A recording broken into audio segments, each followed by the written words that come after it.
Okay, so good morning, afternoon, evening, everyone, and welcome to another ChangeLab collaboratory meeting. For those of you who are here for the first time, it's good to meet you. ChangeLab is a group who's working on workers' rights in global supply chains.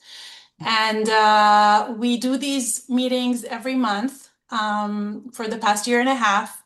And if you're interested in joining, just look at ChangeLab, look for us for our email and email us, and we'll add you to our listserv. So again, welcome to another ChangeLab collaboratory. This time we're going to discuss platform labor in China and Vietnam, law, state, strategy, and regulatory divergence. We have wonderful speakers. Our first speaker is going to be Zhenxing from Nankai University. He's the author of the recent book, Legal Protections of Platform Workers in China. It came out just a few months ago in Routledge.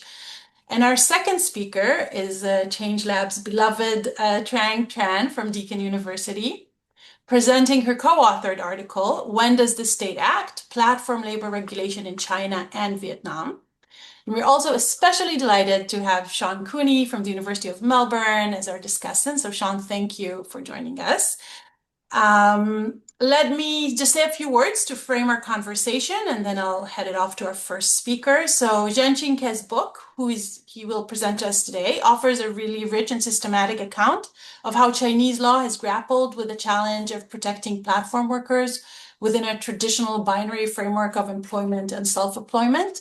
As the book shows, this is not simply a doctrinal puzzle. It really reflects a deep tension between the flexibility promised by platform work and the legal infrastructures required to secure workers' rights. China's response has been both innovative and cautious, including the development of an intermediate category and non-employee but under management, and a broader mix of administrative, judicial, and experimental regulatory strategies. Tran's article places this trajectory in a comparative perspective with Vietnam, allowing us to ask not only what regulation looks like, but when and how states choose to act. So despite broadly similar institutional starting points, single-party systems, state-led labor governance, monopoly unions, the two countries have followed strikingly different paths. China's response has been relatively coordinated and multi-institutional, while Vietnam's has been characterized by a form of what Trang and our co-author identify as kind of a strategic ambiguity at the center, alongside more fragmented developments at the periphery. So importantly, the article suggests that this non-decision actually may itself be a deliberate regulatory strategy rather than a failure to regulate. And I think this is something that will be really interesting to discuss later on. So taken together, these two works push us to rethink some familiar assumptions in comparative labor law. They shift our attention towards state strategy, institutional design, and the diverse way in which labor governance is extended into new economic sectors. So I think we're in for a very stimulating discussion. With that, let me turn to our speakers. Zhenxing, how about you start us off? Yes, thank you. And you're welcome to share screen. Can you see the PowerPoint? Yes, perfect. Yes. Thank you for the invitation. My name is Zhenxing from Nankai University. I just published a book named Legal Protections of Platform Workers in China. This is the book, and the content of the presentation internet have two parts. The first is the labor classification rule in China, and the second is the framework of the labor rights. So first, please look at this picture. This is a typical picture of a Chinese food delivery rider.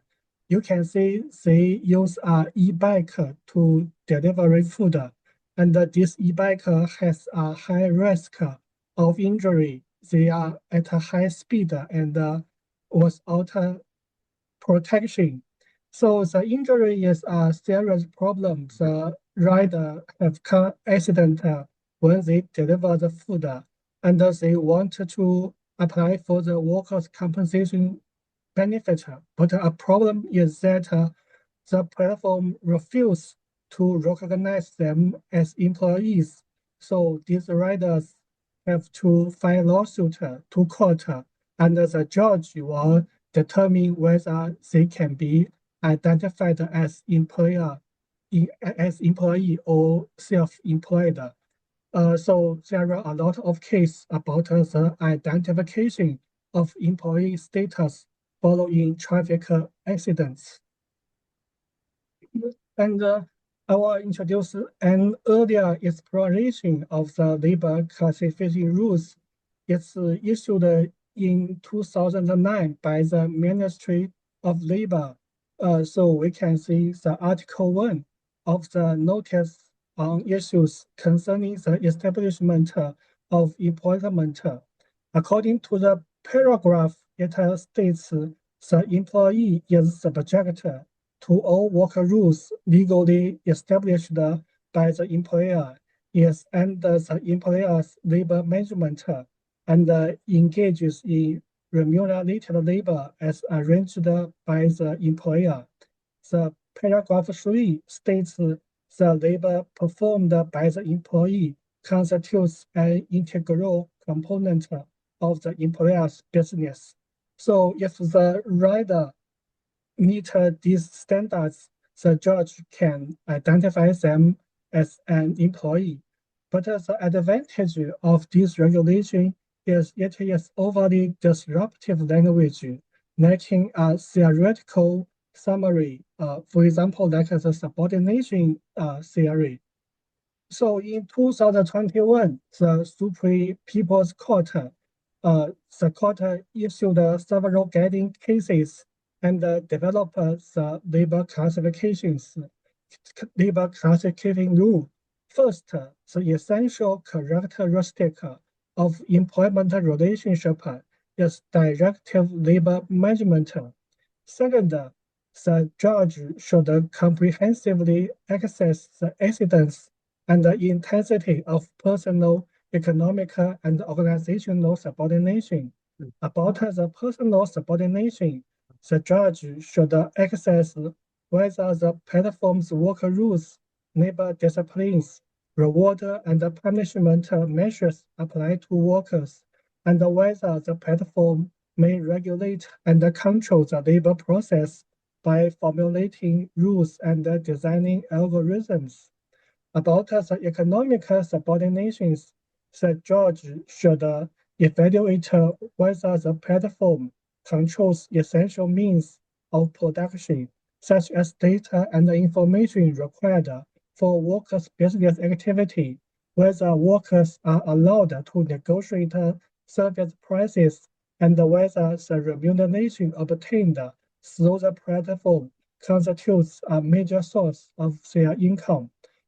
The organizational subordination, the judge should check whether workers are incorporated into the organizational system and they have the daily production and optional and provider their service is in the name of the platform. So this is a new rule issued by Supreme People's Court and is the current standard. But this standard also have problem because this criteria affords judge greater discretion in adjudication employee status. For example, in the adjudication about whether a rider qualifies as an employee, the visibility of rider's work may result in a weaker personal subordination. In this case, the judge has to prioritize economic subordination, then the judgment will be support the employee status. So the disadvantage is that it will allow judge to determine which factors should be prioritized and influence the ultimate judgment. In summary, this standard will lead to the phenomena, the same case with different judgment, and may harm the court's reputation. Then we turn attention to the government. In 2021, the central government issued an important regulation on platform. It's called Guiding Opinions on Safeguarding the Employment Security Rights and the Interests of Workers in New Forms of Employment. In China, the term new forms of employment is similar to the platform worker. According to Article 2, we can see three types of the riders. The first is the employee. We are very familiar. The second, we will see in instances where the conditions don't fully satisfy the criteria for establishing an employment relationship, but the platform still exercises labor management over these workers. So this is the second. The third is self-employed, or we can call the independent workers. So in a short summary, exists between employees and self-employed individuals is defined as non-employee but under management. Sometimes for convenience, we also call it the third category.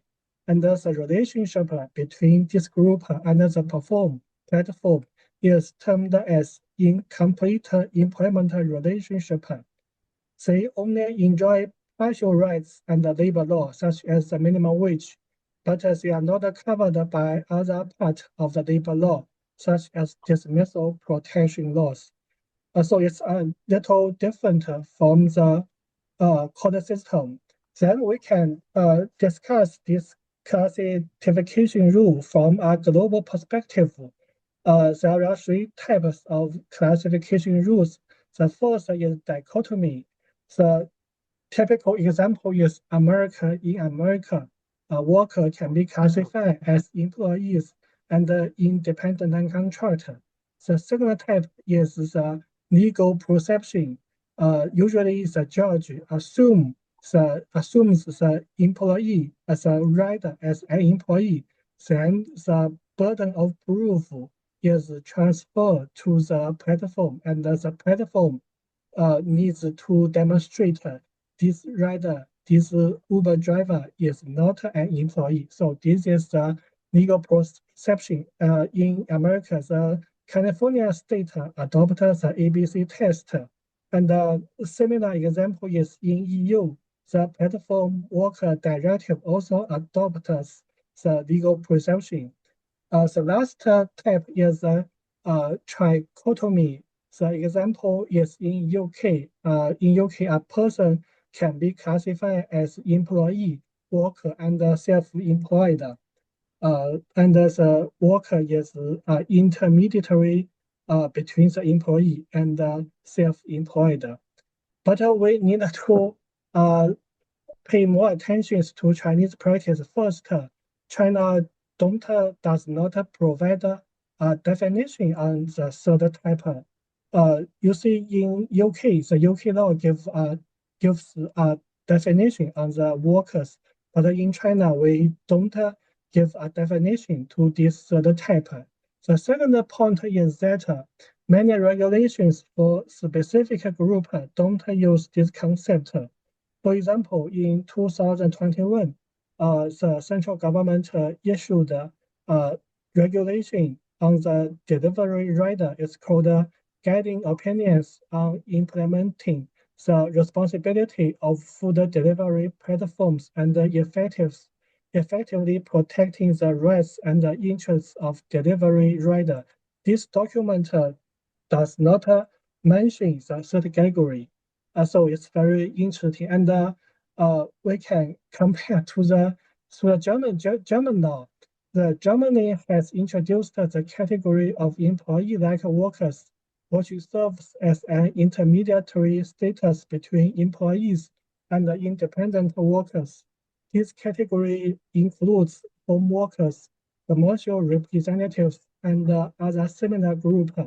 And the German law avoids to define the employee-like workers, but the German law enhances neighbor protection measures for each distinct group. It's just like in China, we don't define the third category, but we provide a specific regulation for each group. So why it leads this model? Because first, it's harder to define. The UK law gives a definition on worker, but the definition is very complicated. Second, it's not necessary to define. First, many measurements such as regulations on the algorithmic measurement, these regulations cover all riders, whatever their employee, non-employee, but under management or the self-employed. Second point is that the third category, the non-employee but under management, is entitled to minimum wage protection. However, most of full-time riders earns an income above the minimum wage, and there is no pressing need to formulate a clear definition for them at this stage. The last interesting point is there is no judgments are involved in the identification of non-employee but under management. This is because most of the most riders they file lawsuits to after suffering injury while delivering food. But in China, only employees are entitled to workers' compensation benefit. So most riders will choose to be identified as an employees, not a non-employee, but under management. So the judge is not required to define this third category. So we don't need a third category now. And this is about the labor classification rule. Then I will introduce the framework of protection. The framework has three parts: bottom line protection, wider coverage, and strong enforcement. About the bottom line protection, I mean, in China, the protection is designed to meet the urgent need, like occupational injury insurance, like the algorithmic management. For other rights, for example, the personal rights such as protection personal information, the regulations in China don't focus on. It's not like the platform worker directive in EU. The directive has several articles covered this right. So we only cover the bottom line protection. The first is about the algorithmic management. This is a serious problem in the earlier stage of the delivery because the platform they will reduce the time limit for each order. We can see some data in 2016. The maximum delivery time for a distance of 3 kilometers was set at 1 hour. In 2017, the algorithm reduced the time from 1 hour to 45 minutes, and in 2018, the algorithm further decreased the delivery time from 45 minutes to 38 minutes. And it will be very dangerous for the food delivery rider because the time limit is shorter. If the rider is late for delivery, he may get a better review from the customer, and the platform also may impose a fine. And sometimes the food delivery rider they will deliver the food at a high speed and sometimes violate the traffic rule. So it's very dangerous. To solve this problem, the government require platforms to refrain from implementing the strictest algorithm. The regulation requires the platform to pursue a moderate algorithmic management. So how to design a moderate algorithmic management? A regulation just issued this year guiding lines on platform labor rules and algorithmic consultation. According to Article 8, time estimation and route planning include classifying the moderator algorithm principle, reasonably setting time estimation models, dynamically adjusting service time limits based on facts such as traffic control, weather warnings, road construction, and property management, implementing safe speed limit rules, and establishing an algorithm sample screening mechanism. So I will give an example. In China, some residential compounds prohibit delivery vehicles from entry, prohibit the e-bike from entry. So riders have to enter on foot, which increases travel time and requires an algorithm to extend the delivery time limit. Another important point is occupational injury insurance. China launched a pilot program, and I think several provinces has been covered. In this program, the employers has to pay the premiums, which are calculated based on orders rather than pay individuals. Specifically, the company remits 0.06 yuan for each food delivery order and 0.04 yuan for each intra-city delivery order. And the advantage is wherever this rider is classified as an employee, a non-employee, but a management individual or a self-employed person, they are covered by the insurance upon accepting the order. So this is what I call the wider coverage, because in the previous practice, the riders has to file a lawsuit to be identified as an employee. Now they are covered since they start to deliver the food. This is progress. And the last point is strong enforcement than previous. I emphasize the previous. If you know something about Chinese labor law, labor contract law, these laws set a high level protection, but the enforcement is poor. So when regulating the platform workers, the government adopt a new inquiry mechanism. For example, in 2021, the government they held an administrative guidance meetings for platform. If the platform does not treat riders well, they will be required to attend the meeting, and the government will give them guidance. And you will see in 2025, there is another inquiry mechanism also target on these platforms. In the previous practice, in the labor law system, the government will face millions of factories, billions of employers. So maybe it's hard to monitor every employer, but in the platform worker mode, the government only face several top platform, and it's maybe easy for them to monitor their practice.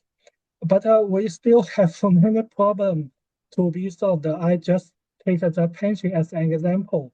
You can see this table in China. We have two mode for the pension premiums. In the employee mode, if you are an employee, for example, in the bank, the employer will pay part of the premium, and the employee will pay the rest of the premium, and the employee does not have a heavy burden.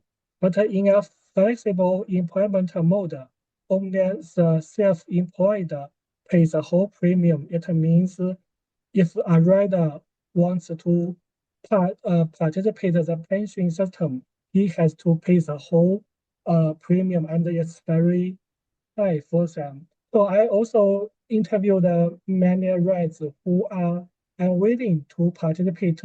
Many people take up food delivery simply because they lack money.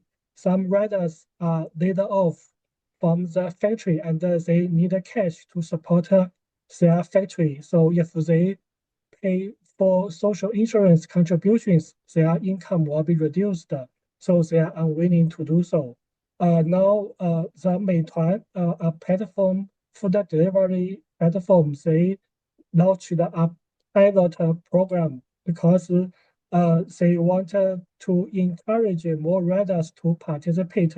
They promised to cover 15% of the cost as a subsidy. And this is a new development. So I just give a very brief introduction on the Chinese platform worker, and thanks for listening. Thank you. Thank you very much, Zhenxing. This was fascinating. I'm sure a lot of people have questions, so keep them. We'll have a little bit of time at the end, I hope, to reach a discussion as well. So now we move on to Tran from Deakin's University and a fellow at ChainGE Lab. Trang, the floor is yours, and you can share screen if you need.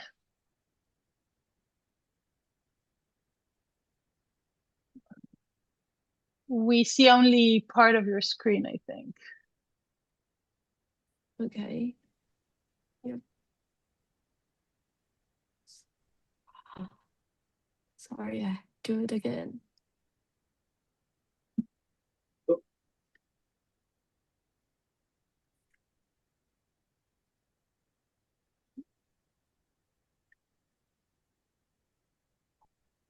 Perfect. Now we Okay. see well. Yeah. Thank you.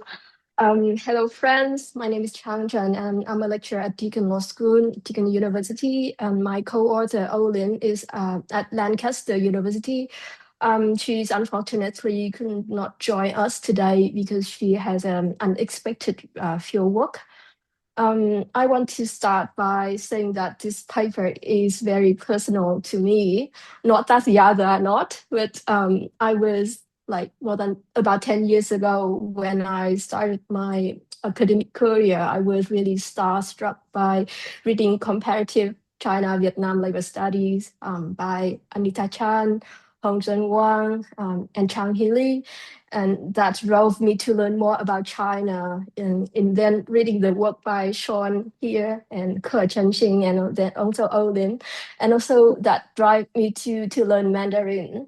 So I guess it's now has just become the right time after a lot of reading, thinking, and thanks Hila, my amazing mentor for your encouragement and suggestion.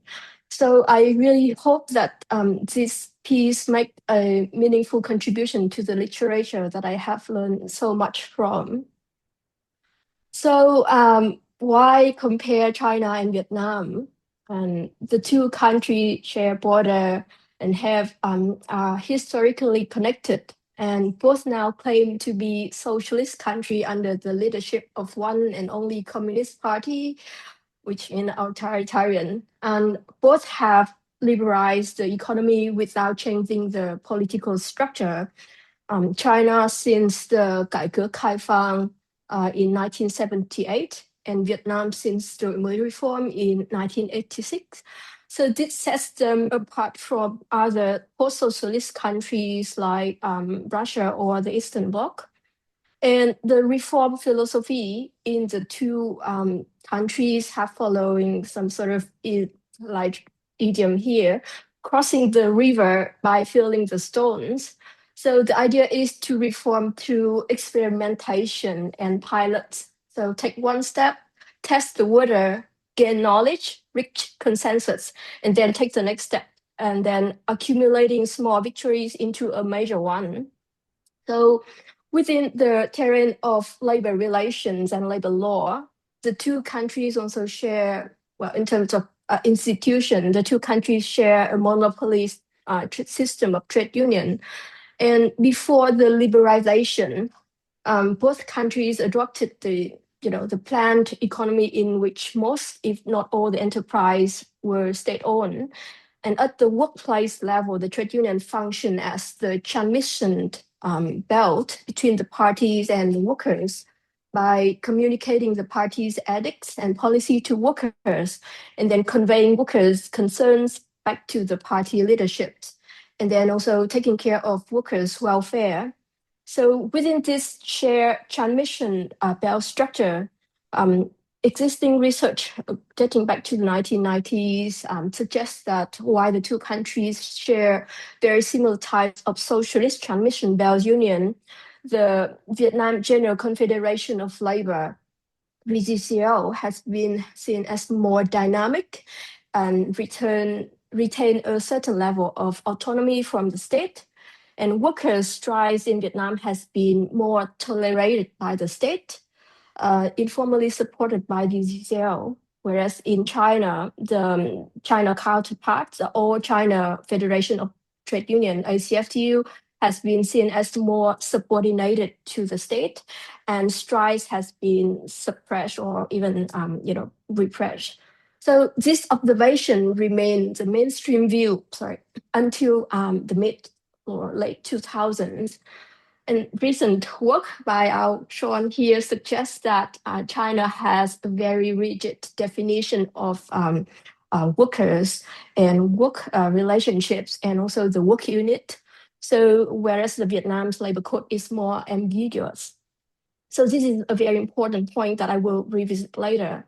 So this is what has happened within the traditional forms of labor relations, mainly in the manufacturing sector.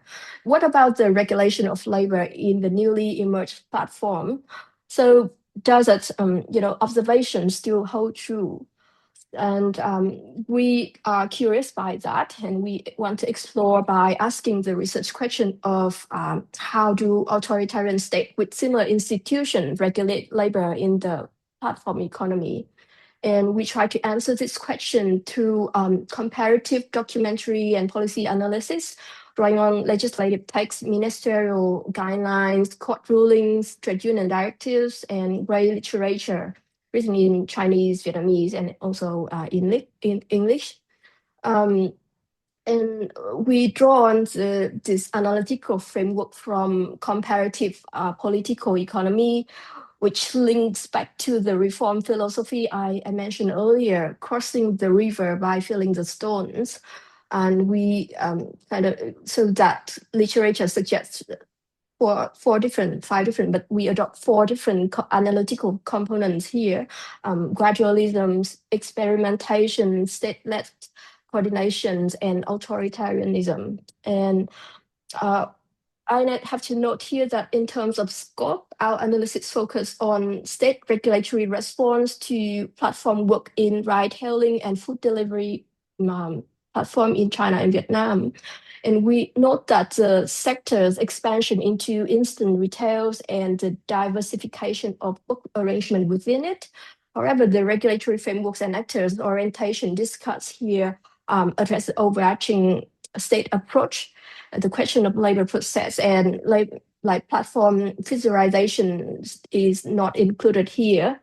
So in the next part of the talk, I will describe how platform has unfolded in each country, and then focus on the relationship between the platform market, the party state policy, and workers' activisms, and then the response of state and trade unions. And then I will return to the four pillars in discussion. So let's start with how platform emerged in China and how the party state first came to engage with them.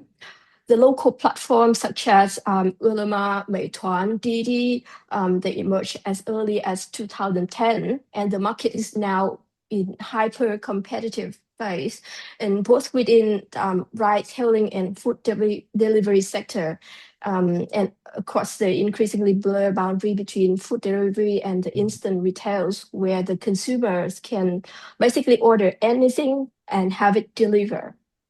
The emergence of these platforms caught the party state attention here, I mean the Communist Party of China.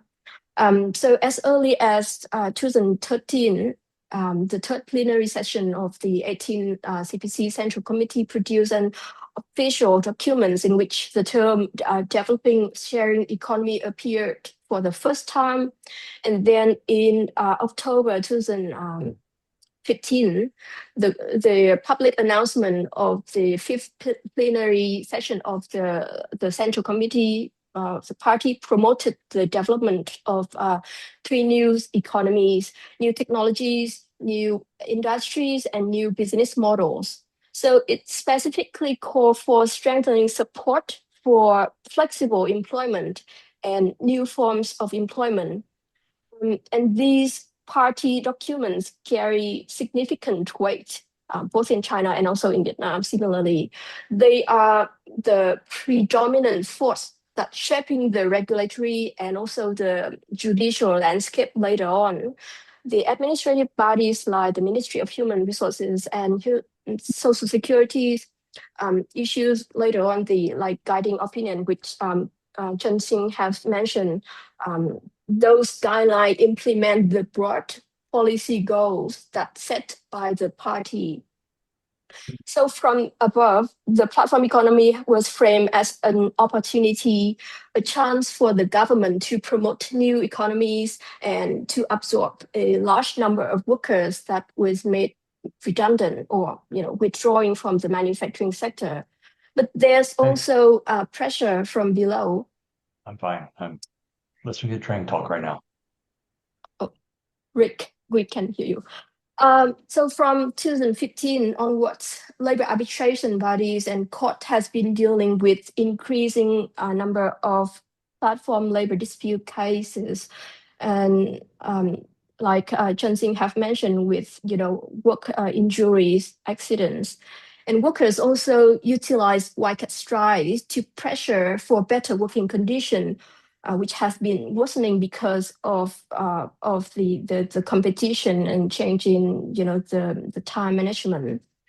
And there's also pressure from the media. So there's an investigative report delivery rider stuck in the system that published in 2019 after a 6 months kind of investigation had generated widespread public attention. So it described delivery riders racing against death and characterized their occupation as high risk. So the combination of mounting litigation and rising public concern has put significant pressure on the state to act. So following the state, the Communist Party early signals in 2013 and 2015, the state gradually developed rules for platform workers, moving from national guidelines to local guidelines, and then more recently, local regulation with multiple pilots along the way. The key document here is the guiding opinion on safeguarding the labor rights and interests of platform workers, which commonly referred to as the document number 56, issued in July 2021 by the Ministry of Human Resources and Social Security, jointly with ACFTU and other departments. So this document, it did three things. First, it's introduced a third category of workers' employment status beyond the binary division between employees and self-employed. The second one, key point is it provided that workers in this new category enjoy basic labor rights to fair employment, remuneration, rest, safety at work, and participation in social security, and democratic participation in determining their algorithm.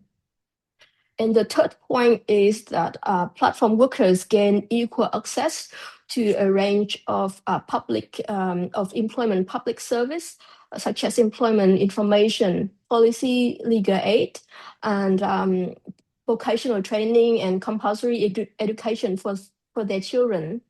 And in the same year, 2021, two statutory amendments strengthened the framework.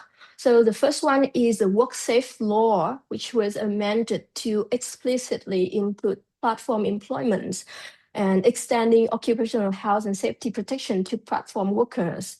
And also the trade union law was revised this year, and Article 3 now recognizes the right of workers in the new form of employment to join and be represented by the ACFTU.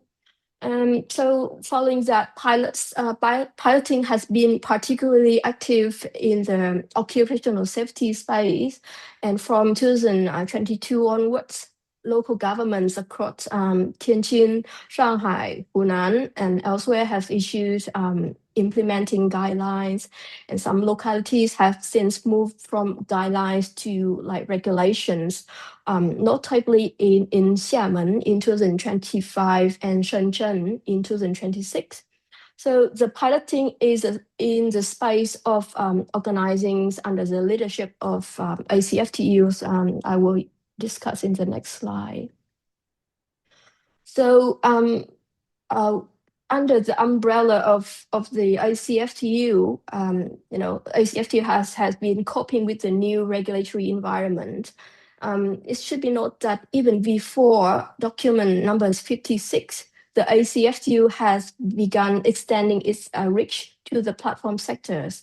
So in 2018, it identified 8 major groups of workers in flexible employment, including truck driver and food delivery riders as recruitment targets. And then by 2020, the focus has shifted to the 3 new sectors, and ACFTU recruited over 6.5 million new members. And then after the document 56, ACFTU intensified this work, and it launched a nationwide unionization campaign. And in 2021, pioneer an innovative approach that by its dispatch union cadres for on-site embedded work at platform workplace, like platform stations. So they work alongside platform workers and observe the labor processes, and which partly compensating for the structural difficulties that union face in understanding platform workers' needs under the algorithmic management. And by 2023, the focus of ACFTU shifted again, which this time to consultation with major platforms. And I think that's similar to Zhenxing have said, because there's only a small number of platform, big company here, so it makes it easier for the consultation. So in January 2025, the ICFTU launched a targeted initiative on the headquarters of 12 platform companies with a concrete agenda, remuneration, working time, safety, order allocations, disciplinary rules, and supplementary insurance. And then there's a big white cat strike by Meituan drivers in Shantou in March 2023 that added the urgency to this. But consultation with the 2 leading food delivery platforms, Ulema and Meituan, produced some sort of informal arrangement rather than a collective contract. So following the party state signals, the courts also began to act. And I think we just go very quickly here. So in 2023, the Ministry of Human Resources and the Supreme Court jointly issued the 3rd batch of typical cases of labor and personnel disputes, and it includes a delivery rider case that set out indicative criteria for the new incomplete employment relationship. Then in 2004, the Supreme Court issued another 42nd batch of guiding cases, which include 4 cases concerning labor disputes in new form of employment. And this case identify dominant labor management. What does that mean? As the core characteristic of an employment relationship. And then in 2025, Supreme Court issued four further typical cases on the protection of workers' rights in new forms of employment. But focus on life right and on liability when workers suffer harm or cause harm to others. So in China, what we see is that a clear sequence of first-party state signals from 2013 onwards, bottom-up pressure from workers through litigation and white strikes from 2015, then gradually built up from 2019, and then the document 56, which provides the categorization in 2021, then ACFTU and judicial elaboration have been happening as well. So that's about China. Let me turn to Vietnam. So ride-hailing platforms in Vietnam emerged since around 2014 and has evolved. Some players have withdrawn from the market, some new ones emerged, and like Green SM is a very new player, but now has become the largest players in the market, and they use electric vehicle compared to the other. So like China, the Vietnam Party state, the Communist Party noticed early on the emergence of platform economy, but consider it under the framing of Industrial Revolution 4.0. And in 2017, the Ministry of Labor, Investment and Social Affairs was assigned to conduct research on the labor issues under the new fourth industrial revolution and the sharing economy. And in 2019, the Prime Minister has a decision 999 that approved the project to promote sharing economy models, and also tasking the Ministry of Labor with proposing solution for workers in this model. So the framing has shifted from Industry 4.0 to sharing economy, and now recently to digital transformation. And we have the latest digital transformation law in 2025. So this discursive scaffolding for state action has been in place for nearly a decade.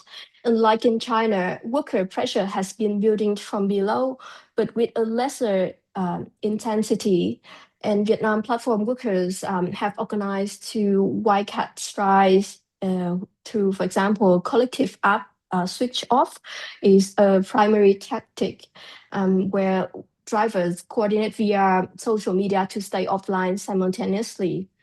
So drivers have also organized motorbike matches and protests outside the company office over commission hikes. But these actions remain episodic, and they have not converted into the sustained mass legal pressure that the Chinese individual disputing system has generated. The most significant judicial intervention in Vietnam is the case of Vinasun and Grab. And I want to flag that this is a commercial dispute, especially an unfair competition claim that's seeking damage. It's not a labor case. So Vinasun is a traditional taxi company sued Grab, which is the platform company, for damage over alleged breach of legal requirements on transportation service. The labor status question arose only because the court has to determine Grab actual business activity to decide the competition claim. So even Vietnam's most significant judicial finding on platform workers status emerged incidentally in another type of dispute, not to a direct rights claim brought by workers. And I start to look for data on that, but I only found one case.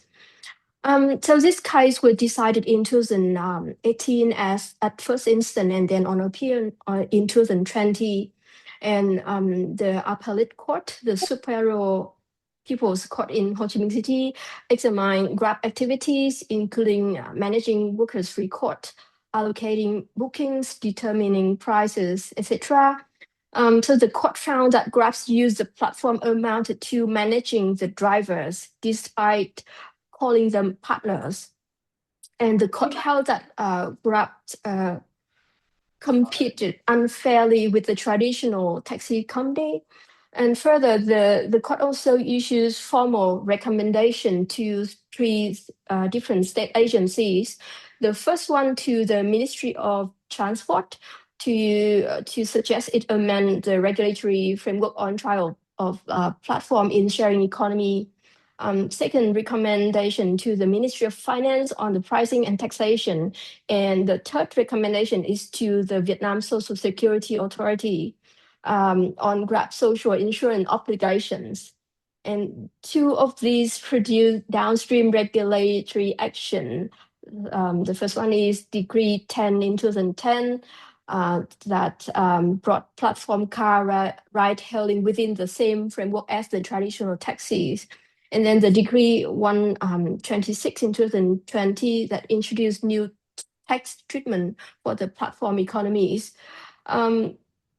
The court also rejected that the sharing economy framing, and it found that Grab has mutated and was hiding under the shadow of the sharing economy model to evade regulation.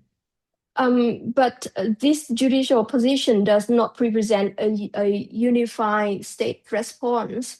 So in 2021, the Ministry of Justice issues a report which taking the opposite view and adopt a very rigid interpretation of Article 3 of the Labor Code and denying the existence of an employment relationship between the platforms and drivers.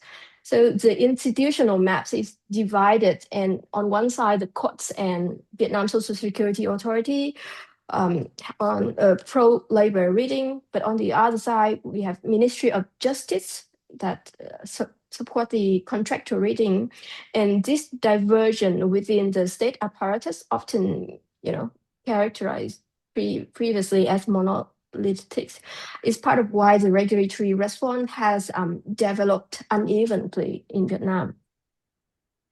So within the rules, so the Vietnamese state have also reshaped the underlying legal terrain through peripheral reforms without producing a dedicated platform worker framework. Compared with the previous Labor Code, the Labor Code 2019 drops the written contracts as the defining indicator of employment and replacing it with a substance over form definition. So an employee is someone who is paid and managed and directed and supervised by an employer. Then Article 13, subsection 1 explicitly states that if an agreement involves wage and one-party supervision, but is not named as an employment contract, it shall be treated as an employment contract. And also, Article 3.6 defines are the workers without employment relationship as those who performing tasks assigned by another person without hiring relations. So this change under the Labor Code 2019 could be, interpreted in two ways. First, ride-hailing drivers who often sign, cooperation agreement rather than standard contract could be treated as employees because the substance of the arrangement shows subordination management.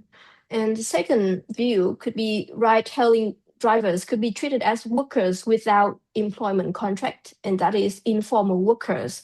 So either interpretation is available under the law, but neither has been tested. There's no test case yet. In addition to the Labor Code, we have the resolution 26 of the Central Committee of the party that set the broad approach to social insurance reform, particularly expanding coverage to informal workers, and also the law on social insurance 2024 extended the coverage in Article 2.1 that include cases where parties enter into agreement under different names, but where the substance shows paid work and managerial control. And on top of that, we have the Decree 943 in 2024 that guiding the voluntary occupational accident insurance for workers outside employment, formal employment, like informal workers can be covered by voluntary occupational health and safety insurance. So these reforms created the legal scaffolding within which platform workers could be recognized, but they do not by themselves take the categorical decision. And the breadth of this provision allows the state to absorb platform workers within the existing categories of informal workers or workers without employment relationships, without forcing the category question that Chinese state had to confront. And also another clear evidence that this absorption is deliberate rather than coincident is that under the draft of the law, the first draft of the law on digital transformation 2025, the first draft in the 8th of August, it has one article, Article 40, that recognizes the platform worker status, and it set obligations such as remuneration, algorithm transparency, working hours, occupational safety, data protection, and social insurance contributions. But this article was removed from the final version of the law, before enactment. So in short, the Vietnamese state could have defined platform labors, but it has repeatedly chosen to defer it. So now we move to the umbrella trade unions, the Vietnam General Confederation of Labor. It has chosen to actively grouping platform workers under the category of informal workers and establish syndicates to represent them, and syndicates of informal workers to distinguish those from the standard the formal workers in the usually enterprise. So VDCL since at least 2004 has already recognized syndicates of informal workers under its charter. And the subsequent trade union laws in 2012, 2024, both formally provide the establishment of the syndicates, and it then be guided by a VCCL charter. And the VCCL also has piloted this for different types of workers such as garbage collector, fishermen, lottery sellers for more than a decade. So platform drivers enter in this picture in 2020 with Ho Chi Minh City Federation of Labor, which is the most local branch of VCCL and historically the home of multiple labor initiatives. So since 2020, syndicates of platform drivers has been established in major cities and in some small provinces. And this and their activities has been mainly involved legal dissemination, welfare support, and encouraging workers to join voluntary social insurance schemes to providing subsidies. So this is bottom-up activity led by local Federation of Labor in the absence of a national scale directive of the kind that, like document 56 provided for the ACFTU. And internally, the VCCL has not issued any formal organizational position on the employee status of platform drivers. Although, some senior officers have publicly argued for recognizing them as employees. And importantly, even the syndicates established by the federation cannot represent platform drivers in like collective bargaining or dispute resolution or in dialogue with the platform company. So actually there's some dialogue. So while the syndicates are an institutional presence, they have not yet institutional kind of voice and strength here. So this is the last slide, and let me bring the two cases together by returning to the four components that I introduced at the start: gradualism, experimentation, state-led coordination, and authoritarianism. Gradualism is visible in both countries, in both states. Neither has produced a single comprehensive platform labor law. Both have proceeded incrementally through accumulated administrative, judicial, and legislative moves, but the gradualism is doing different work in each case. And in China, it is gradualism that builds to something very concrete, the document 56, the incomplete employment relationship category, the Supreme Court dominant labor management criteria. In Vietnam, it is gradualism that differs. Peripheral reforms accumulate, but the decision on category is repeatedly postponed. The second point, experimentation, is also visible here. In China has used local pilots, provincial regulation in Anhui, Xiamen, Shenzhen, and occupational injuries pilots in 7 provinces. Vietnam, on the other hand, has used experimentation differently, starting with the Ho Chi Minh City Federation of Labor's bottom-up syndicate building and replicated unevenly across province. So in China, experimentation operates within a national framework, but in Vietnam, experimentation substitutes for a national framework.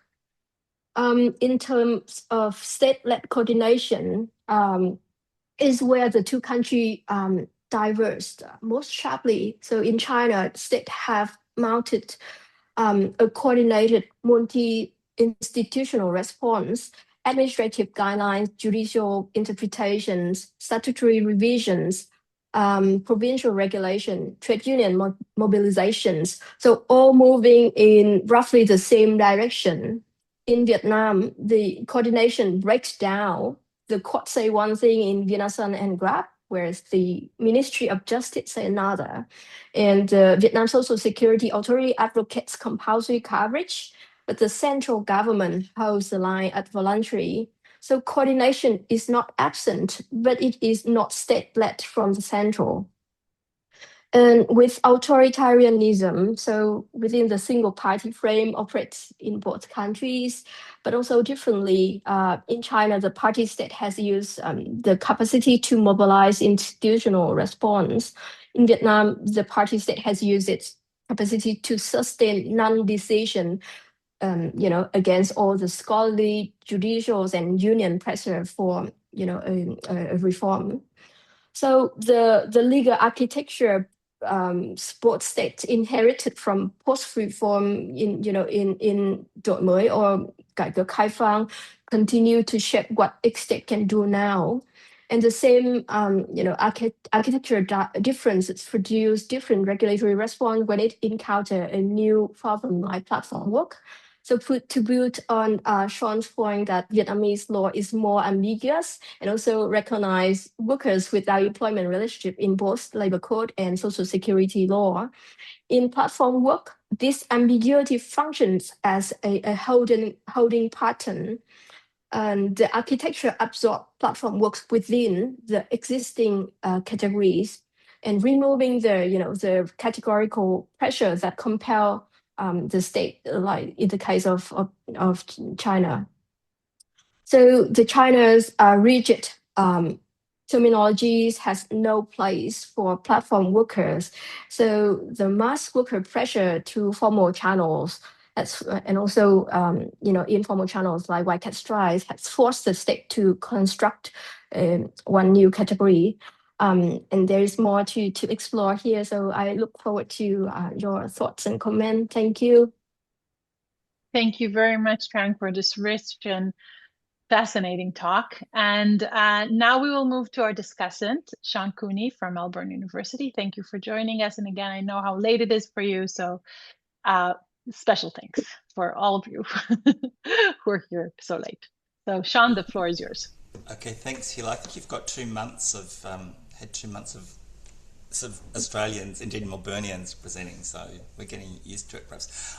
Look, thanks for inviting me, and it's great too. I also want to congratulate Professor Zhenxing and on the book, which is a wonderful achievement, and for Trang for the work, and also Olin for the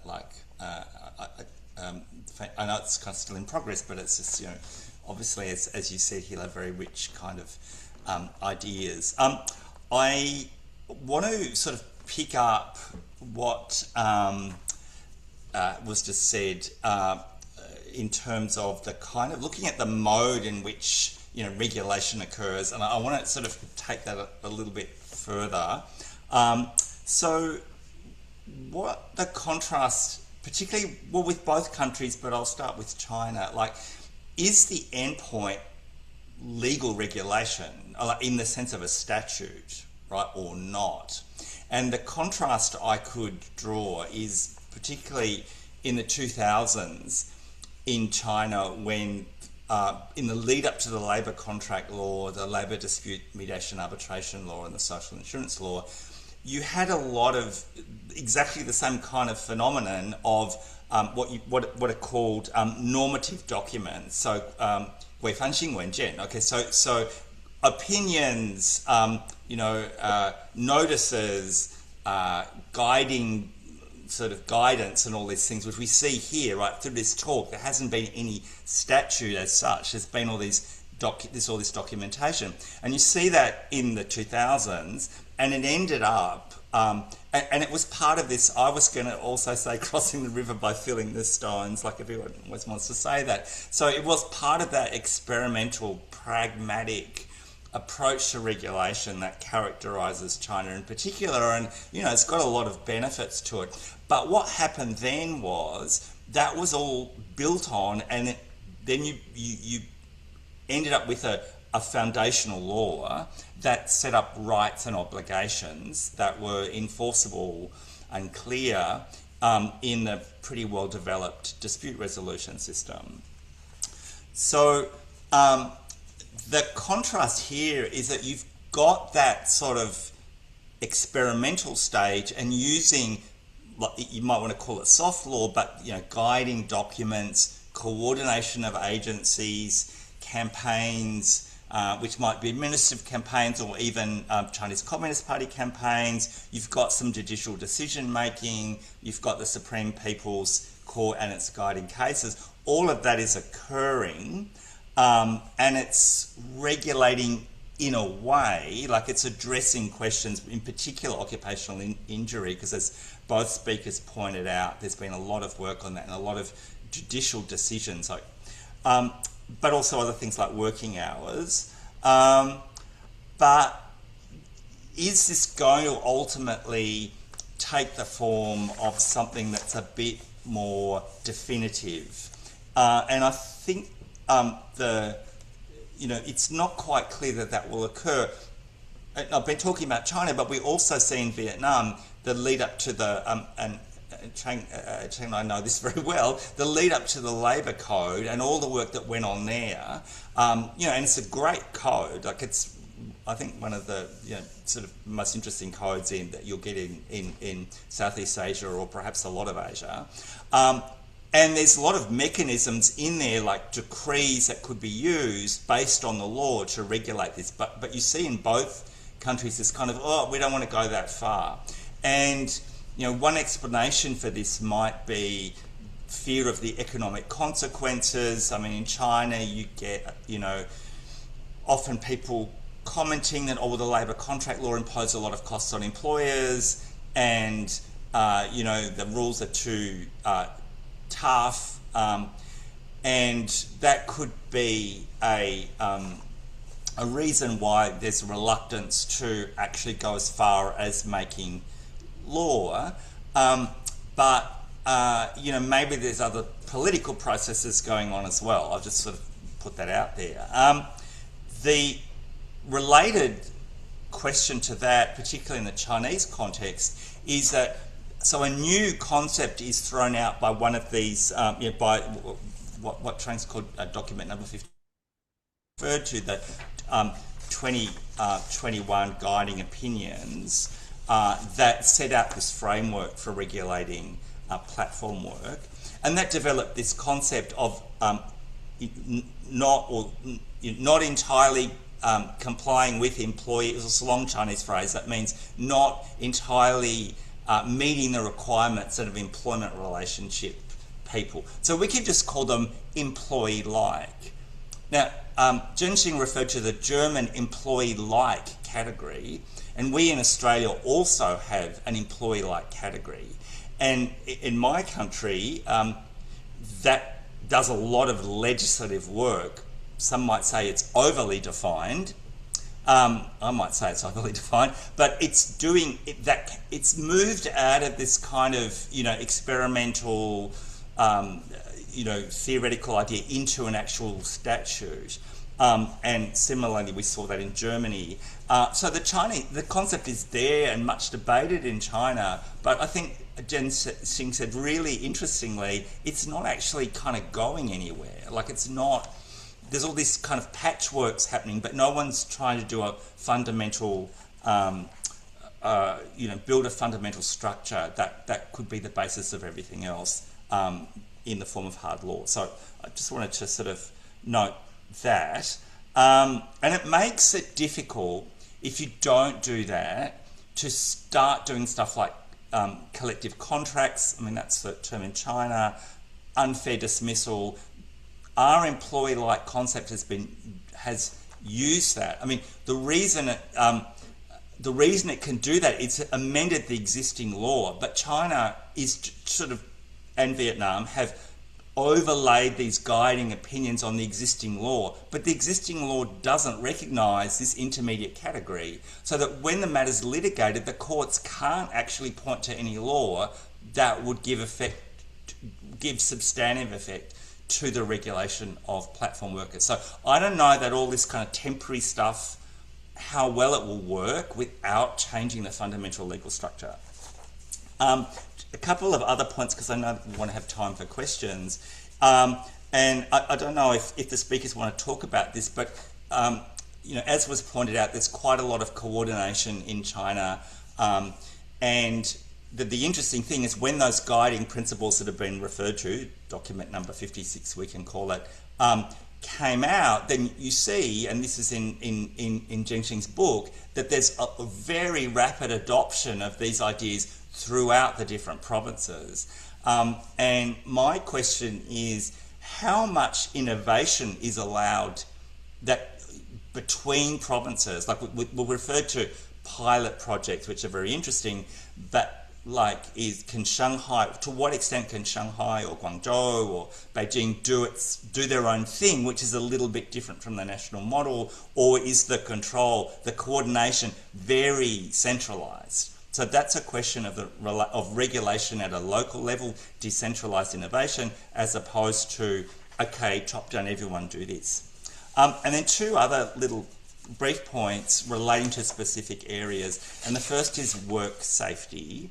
And what's interesting is that there is a lot of discussion about occupational injuries, but that's after the accidents happened.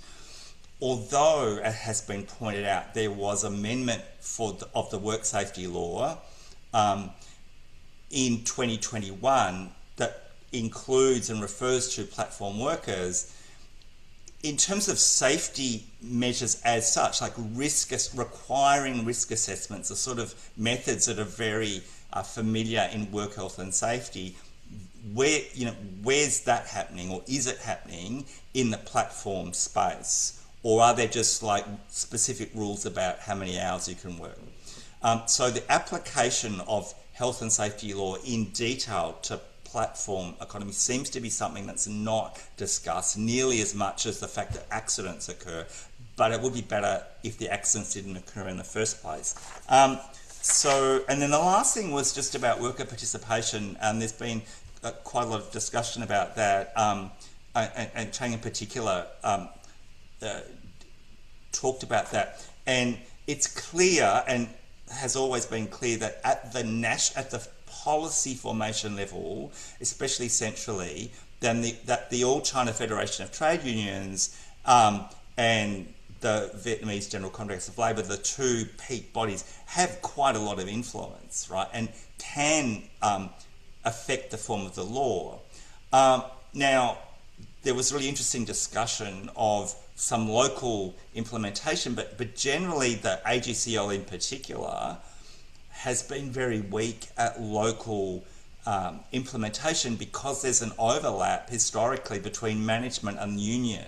Like, sometimes it's the same people. So even now, and so I wonder if the effectiveness of the unions in terms of representation at work, the level of platform, because it's hard even for unions in a lot of the other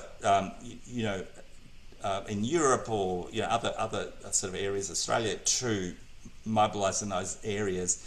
And even if the ACFDU is doing that, it's kind of pretty challenging. So any might comment on that. But that's the end of what I wanted to say. Thank you very much, Sean. Can you guys hear me? You hear me? Yes, I can hear. Great. I thought I had a problem here. So Trang and Zhenxing, would you like to respond briefly to Sean?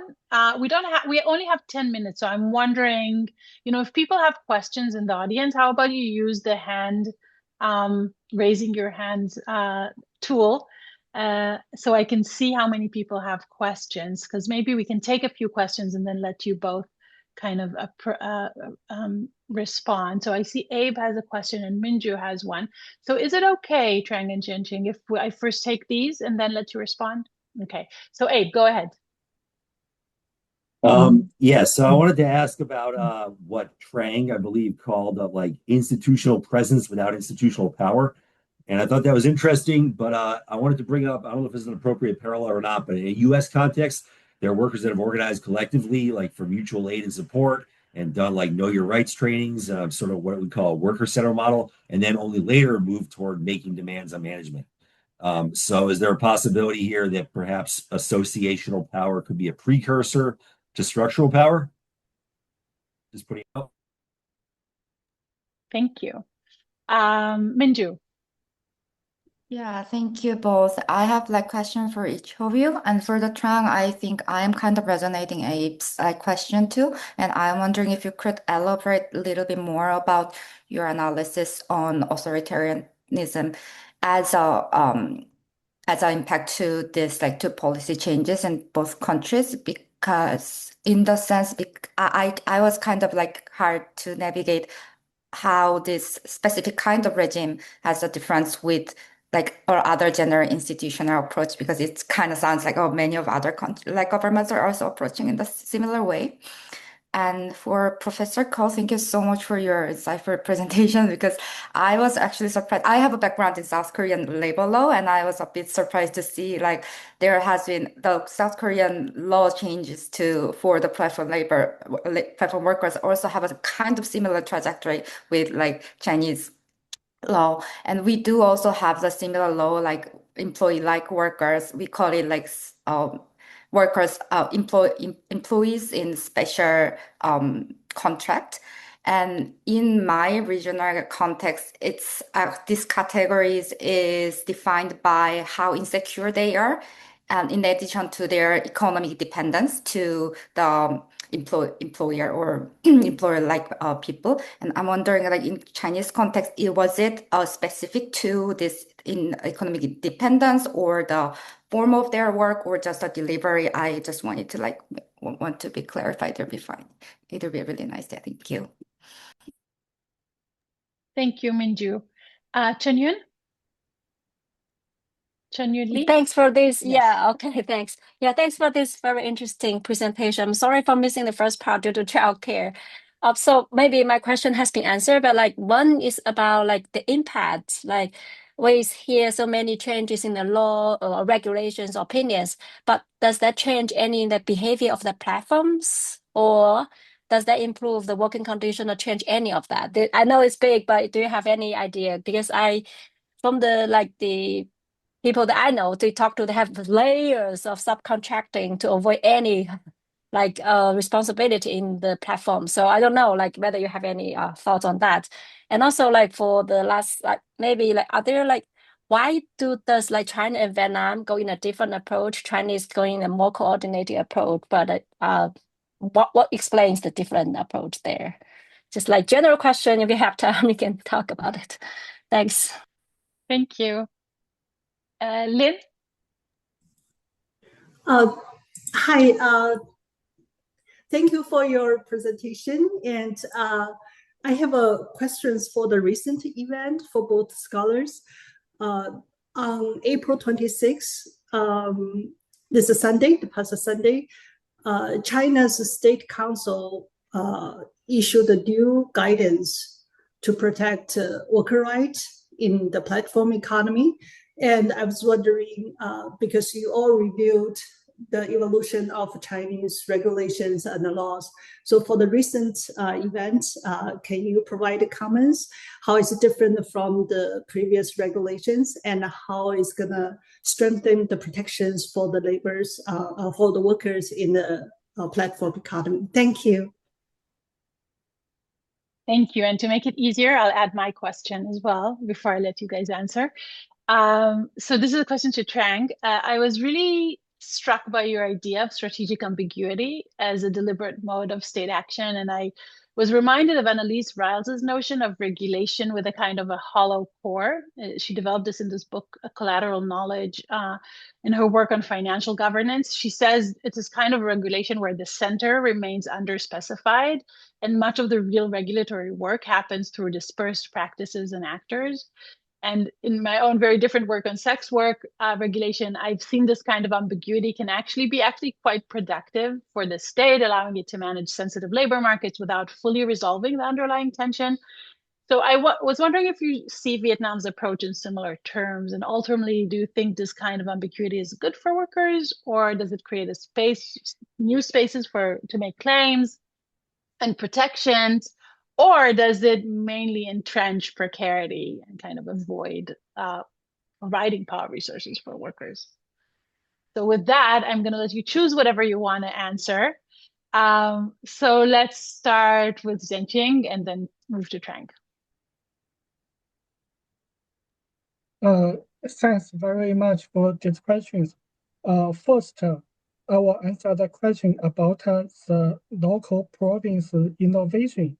You know, after the issuance of the number 56 document, more provinces in China issue their ordinance in the provinces.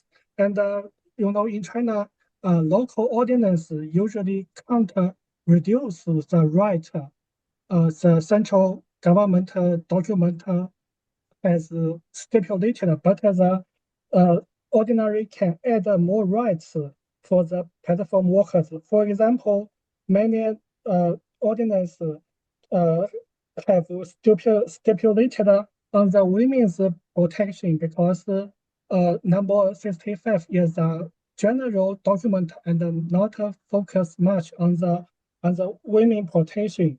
Another point is about the extreme weather, like a typhoon, like the hot day. The general document only says the platform should take care of the safety and health, but some local ordinance has required the platform to extend the time limit for the rider if the extreme weather occurs. So this is the first question. The second is about the occupational safety and the health. I think the Chinese government requires the platform to take a risk assessment on the food delivery rider. For example, the government requires the platform workers, food delivery rider wear the helmet. They must wear the helmet because the helmet can protect their heads if a car accident occurs. Another channel is the platform cooperated with the traffic office. If the traffic office find some riders violate traffic rule, and the traffic office will inform the platform such situation, and the platform will deactivate the account of the riders. Another question is about the economic dependence. It's important for define the certain category like employee, like workers. There are some discussion between scholars. For example, some scholars argue the working hour can be a factor. For example, if a rider work more than 24 hours a week, it can be treated as an employee like workers. But the question is usually worker delivery riders, they work for several platforms. So it's harder to calculate how many hours these riders work. The similar is the income standard, but it's the same because they work for several platforms and it's harder to calculate. The next question is the recent document on China's new form of employment. This document, I think, is issued is passed by last year, but it is open just for April, and it add more requirement. For example, it requires a platform to design the algorithmic management more reasonable. And another point is about the occupational injury insurance. This insurance program will be covered more platform, not just food delivery like ride share drive, but also extended to freight drive. And more provinces will be covered, so it will make more progress in the protection. Thank you. Thank you very much. Trang? Thank you. I think too many questions, and I'm not sure I cover everything.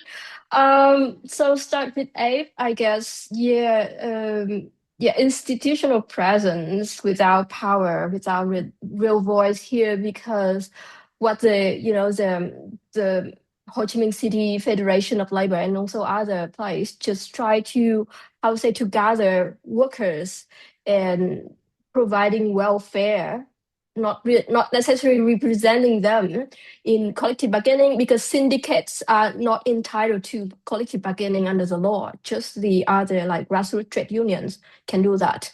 But I guess if they can, because in Hanoi they are under sectoral transport unions, then that union actually is entitled to do the collective bargaining. But I mean, the questions of fears of economic consequence is always there, as Sean has pointed. So that's a kind of a real issues, and whether or not the union willing to do the bargaining on behalf of workers is, I'm uncertain about it. It takes times.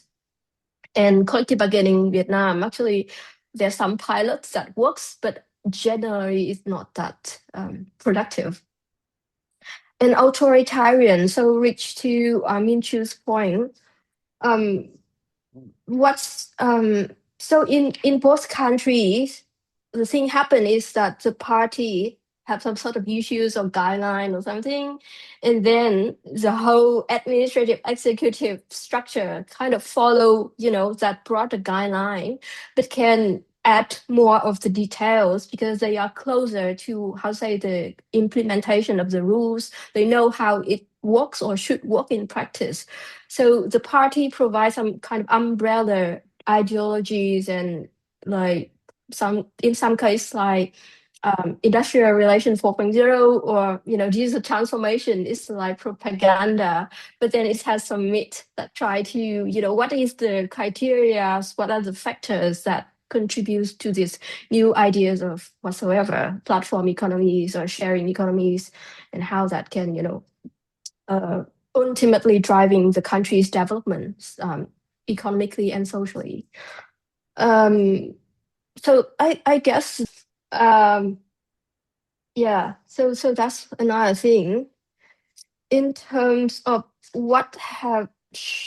in terms of the strategic ambiguity, I should have mentioned some sort of background here why Vietnam has been slow in regulating. Yes, at one point is that all different bodies within the party state apparatus not really agreeing with each other on how should we regulate platform economies. You see the court disagree with the Ministry of Justice, and also Vietnam General Confederation of Labor has different view. Ministry of Labor have been silent, and Vietnam Social Security has tried to push forward the compulsory coverage and considering them as employees, not just a third category. But in Vietnam, we have a new general secretary, and since November 2024, and since he has been in charge, he has implement both vertical and horizontal kind of restructure of the whole administrative. So from 22 ministries, we have downside to only 17 ministry, and from 63 provinces, we have now 34 provinces. So there's a lot going on structurally in the administrative system that could also contribute to the delays of the government in regulating this space. And there's other kind of reasons for that as well. For example, like the scales and visibility of platform workforce in China is absolutely different compared to Vietnam.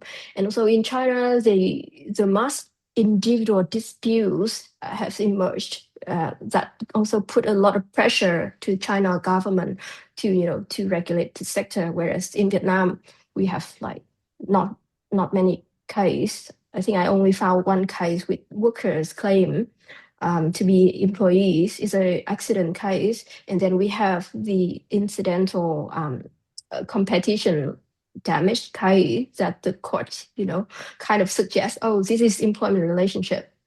And also and also the amount of collective action in both countries are different. And whether the existing regulations and the categories can absorb the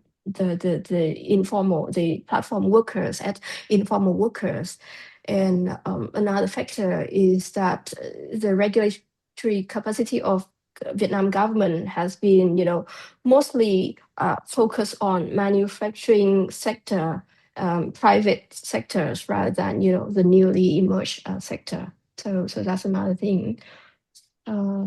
Yeah, I can't remember any other question.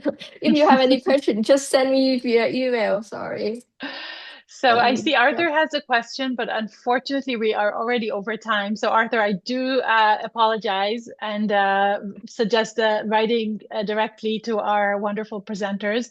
So I want to thank all of you for being with us and for listening, and thank you to Trang and to Zhenxing and to Sean for your wonderful presentations and discussion, and for bringing this really complicated legal question and social and economic question to the table here. So thank you all, everybody. And I will say that if you're interested, Debbie put in the chat information about where to see the address where to see our next meetings.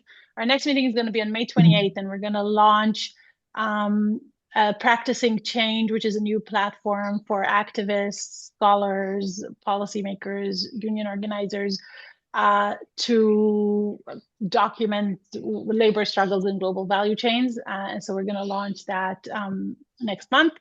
So stay tuned. And thank you again very much for your patience and time. And thank you to our speakers. Have a good day, evening, night, wherever you are.